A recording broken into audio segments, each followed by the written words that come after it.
Tapi dari perbedaan culture itu satu hal yang selalu guru kami arahkan, jangan sampai suudzon kepada guru-guru dan orang-orang yang ada di Yaman.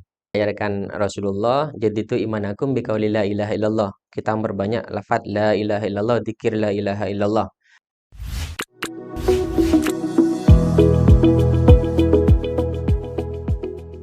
Assalamualaikum Ustaz. Kif Waalaikumsalam. halukum? Alhamdulillah Kif khair. halin? Tamam, Wes, tamam. alhamdulillah.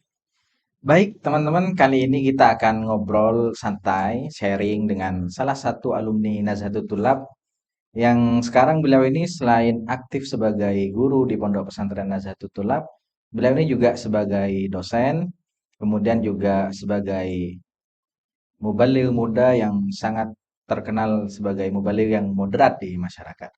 Telah hadir bersama kita Ustadz Iftikhar LCMA ya Ustadz. Iya. Nah, ngomong-ngomong tentang perjalanan antum nih Ustadz sebagai alumni Nazatul Tulab. Gimana sih dulu pengalaman waktu di Nazatul Tulab? Tahun berapa masuk ke Nazatul Tulab dan apa sih yang paling berkesan di Nazatul Tulab? Atau mungkin bisa lebih melebar ke apa? Kenapa kok Nazatul Tulab dulu yang dipilih seperti itu Ustadz? Alhamdulillah, sebelumnya saya ceritakan dulu sebelum saya masuk ke Pondok Pesantren Nazatul Tulab. Dulunya saya pernah ditawari untuk bisa masuk di pondok pesantren di tengah-tengah kota Sampang. Yang pasti bukan Nazatul Tulab, Ya, karena kita tapi bukan di kota. iya. Alhamdulillah, setengah bulan sebelum saya menuju ke pesantren yang di tengah kota Sampang itu, ada brosur yang kemudian tiba-tiba sampai ke rumah. Ya, Jadi ke desa di rumah saya di tengah-tengah desa, sampailah brosur itu dan itu datang dari paman saya yang tepatnya di Nepa mengantarkan brosur, ini loh ada Pondok Pesantren Nazatul Tulab, di situ ada pendidikan agama, juga di dalamnya ada pendidikan umumnya. Sehingga kemudian saya tertarik, masuklah saya yang awalnya pengen ke tengah kota Sampang itu menuju ke Pondok Pesantren Nazatul Tulab. Artinya apa? Tanpa perencanaan tapi sesuai dengan qadarullah. Saya diarahkan ke Pondok Pesantren oke. Nazatul Tulab. Berarti bisa dikatakan jatuh cinta pada pandangan pertama ya ke Nazatul Bisa Tulab. jadi hanya karena selembar brosur yang Iya. mengarahkan saya menuju pondok pesantren ini. Berapa tahun di Nata, Ustaz? Alhamdulillah 2004 saya masuk di Nazatul Lab, 2007 saya lulus. Tapi di dalamnya banyak pelajaran yang bisa saya ambil, mulai dari pelajaran umum, pelajaran agama, ekstrakurikuler, itu juga membantu saya dalam menjalani karir yang saat ini saya tempuh. Oke. Nah, kalau boleh tahu nih Ustaz, yang paling berkesan, yang paling berkesan selama ada di Pondok Pesantren Nazatul Tulab selain pendidikan yang antum jelaskan tadi itu apa? Yang sampai sekarang, wah ini saya bisa begini nih karena Nazatul Tulab. Masya Allah, program di Nazatul Lab itu sangat lengkap. Mulai dari bagaimana setelah dewasa kita akan menjadi seorang politikus, atau seorang ulama, ataupun seorang guru, seorang pendidik, seorang murabi, semua pendidikannya ada di Nazatul Tulab. Di Nazatul Tulab itu dulu saya pernah diajarin bagaimana ceramah di muhadharah, bagaimana cara saya berpuisi dan itu juga di bidang seni. Bagaimana saya harus menjadi seorang PMR, pramuka, dan yang lain, dan semua itu membantu kemampuan saya yang saat ini. Nah, kalau bisa lebih spesifik mungkin Ustaz, kan antum sebagai mubaligh sekarang. Nih, kira-kira apa sih bekal yang didapatkan dari Nazatul Tulab selain ilmu? Kalau ilmu pasti ya, kalau ilmu Iya. pasti. Mungkin dari segi sisi mental.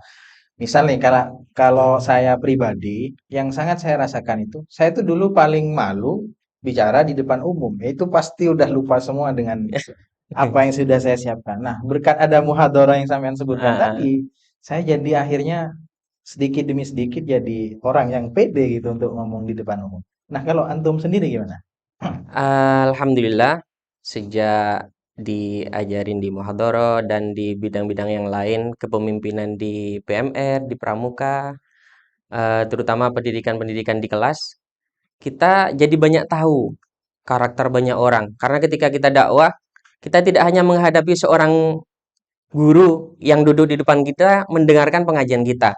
Di situ juga ada pengusaha yang duduk di depan kita. Di situ juga ada orang yang baru tobat. Di situ juga ada orang yang sejak lama istiqomah. Jadi bagaimana meramu semua itu menjadi hal-hal yang bisa mudah diterima oleh banyak kalangan. Dan itu tidak mudah sebenarnya tanpa harus ada pengalaman-pengalaman terdahulu. Di Nahdlatul Tulab itu kalau saya perhatikan dari dulu tamunya bukan hanya ulama.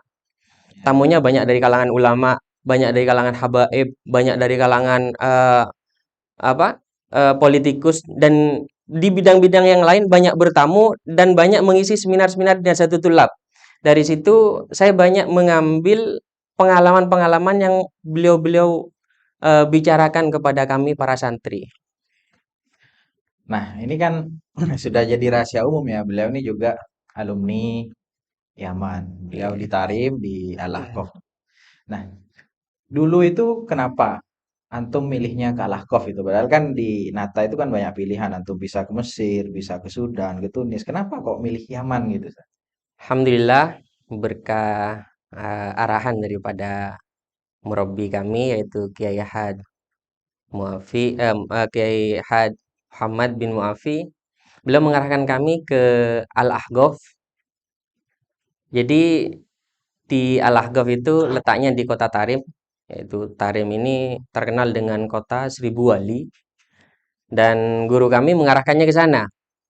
Tapi yang menarik ini adalah cerita ketika saya punya keinginan menuju ke Al-Ahqaf. Nah, Sebenarnya itu gimana nggak itu mudah. ceritanya, Ustaz? Jadi ceritanya ketika saya mengutarakan kepada orang tua, Bu, Pak, saya pengen ke Yaman. Jawabannya subhanallah. Katanya, dapat uang dari mana berangkatnya? Itu Iya, iya, kan iya. sesuatu banget kan ya. Iya. Kita punya keinginan, tapi qadarullah dana nggak ada. Subhanallah, ketika ujian menuju Al-Ahqaf itu hanya kurang 1 minggu, orang tua nelpon, nak, siap ke Yaman. Terkejut saya.